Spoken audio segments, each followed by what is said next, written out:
Well, folks, we're back. Thank you for coming. And yeah, it's a gorgeous day today. Now, I want to show you something. Look at this. Can you see this goop?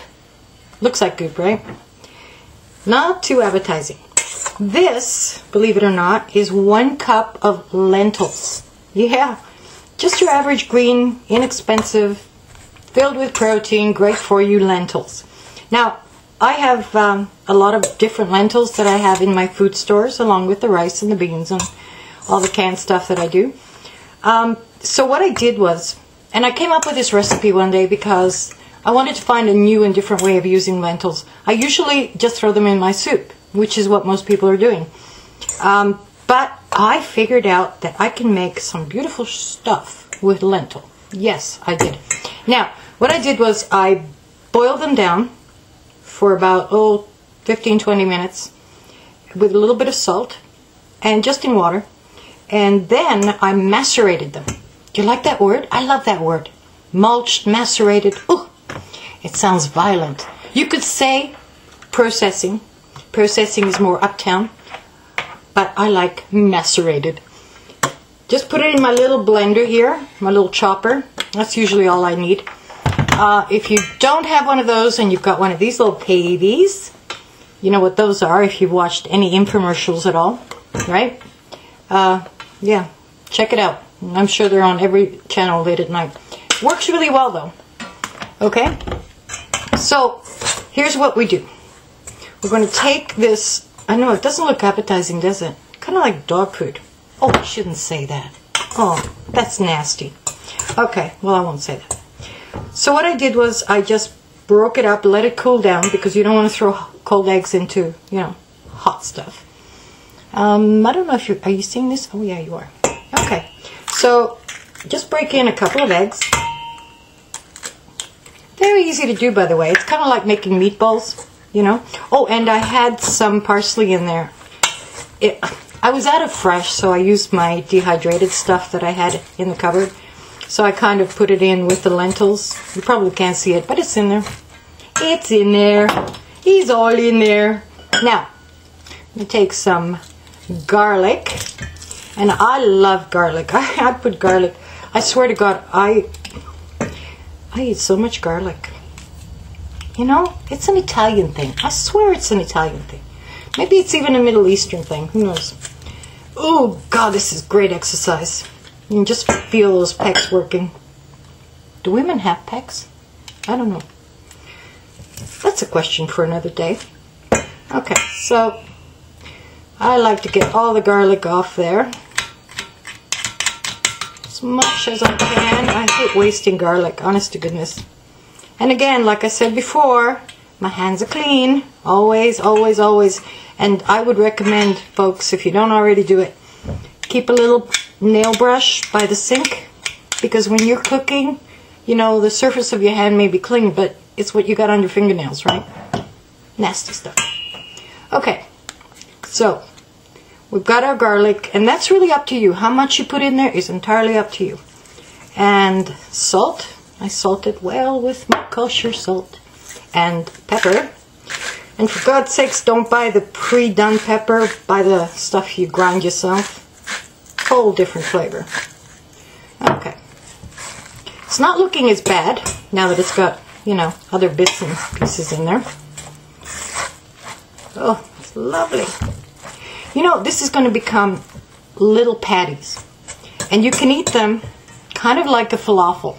Because really it's the same idea, right? You got your garlic, you got your parsley. Yeah, it's kind of like making falafel from chickpeas, only you're using lentil.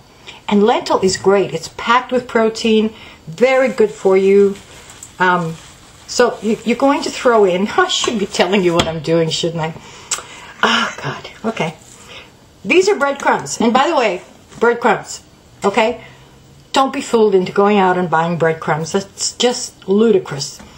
Whenever you get little bits of dried bread, you know, the little ends that nobody eats, that you really can't make a sandwich with, anything, any breadcrumbs you got lying around, stale crackers, saltines, stuff like that, put them on a cookie sheet, throw them in your oven, and let them dry out. Then put them through your macerator. Macerator. Put them through there and mulch them up. See, I got to use both words in one sentence. And you've got breadcrumbs, and you can season them as you like, and you never run out, because let's face it, we've all got bread, right? Okay. So, bunch of those, and you just keep working it in. Now, I'm not giving you, other than telling you that that was 1 cup of lentil, and you saw how much you get out of a cup. That's a lot. By the time you cook it, it doesn't look like that much when you first put it in, but once you cook it up, that's a lot. Okay, so just take the mixture. Now, what you're looking for is, and here's the reason why I don't cook with measurements, okay? Other than baking, I fly by the seat of my pants. I put it together based on look, on smell, on taste, you know, that's how I cook. But put enough breadcrumb in there to make it so that you can use your hands again. See, using your hands. And you know, go out, get your kids in the kitchen to help. They love doing stuff like this. And they'll eat it. They will eat it. Okay. So just put enough breadcrumb in there to get it nice and stiff. Okay? Oh, that looks beautiful. Beautiful, I tell you. Let me get a plate here. Okay. So here's what we're going to do. I'm just going to take some of that. Just grab some mixture, okay, and just work it into, you can make these as big or as small or whatever shape you like. If you're really fancy-dancy, you can make it in a special little shape. I don't really care, because you know what? It's all going to end up in the same place. So I make them about the size of a patty. And then, you know what I didn't do? I was going to make some tzatziki, because these are great with tzatziki. But I was at the store the other day and I completely forgot to pick up the Greek yogurt. And really, if you're making tzatziki at home, it's very simple. Just try and get the Greek yogurt. I think it's a much better product, and it lends well to making tzatziki. So that's what we're going to do. Okay. So we're just going to form them into little patties. They don't have to be perfect, you know, just don't drop them. Other than that, they'll be fine.